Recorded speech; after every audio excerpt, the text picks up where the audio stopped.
মানুষ মৃত্যুবরণ করছে, পানিতে ডুবে মরছে, সেই মানুষগুলোকে যে মানে কবর দিবে, মাটি দিবে, সেই মাটিটা কিন্তু খুঁজে পাওয়া যাচ্ছে না এই মুহূর্তে ফেনীর এমন ভয়াবহ অবস্থা।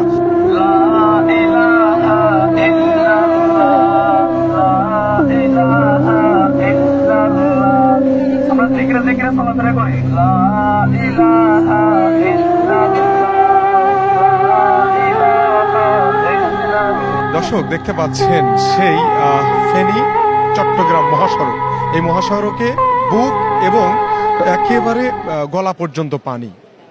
বন্যার এই ভয়াবহতা এতটাই পৌঁছায় গেছে, এতটাই দুর্বিষহে আছে সাধারণ মানুষ যে আমরা যতটুকু একটু আগেই দেখলাম বা জানতে পারলাম যে একটি শিশু, একটি নারী এবং সাথে আরও 3 থেকে 4 জন, মানে সর্বমোট 5 জন কিন্তু এই বন্যার স্রোতে কিন্তু ভেসে গিয়েছে।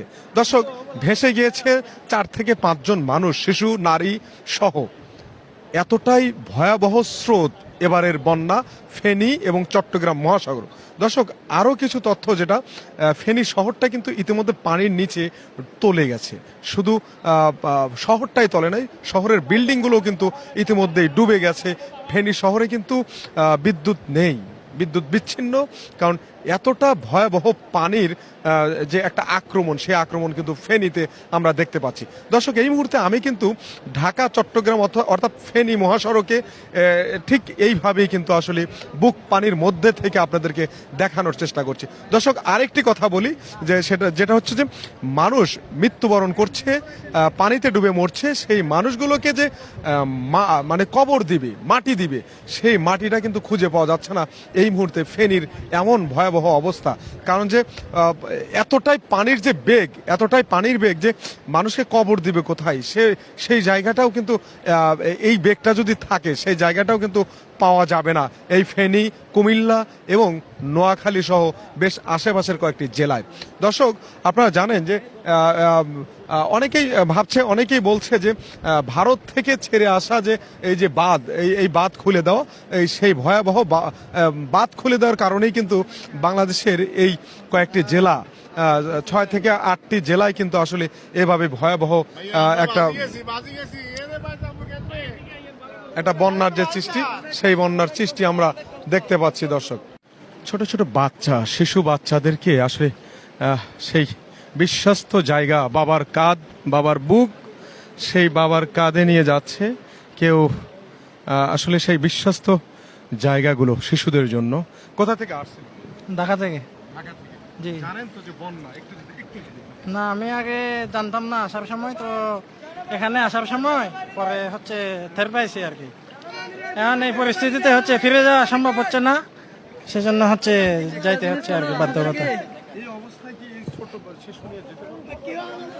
ইনশাল্লাহ আশায় আছে। ধন্যবাদ, শুভকামনা।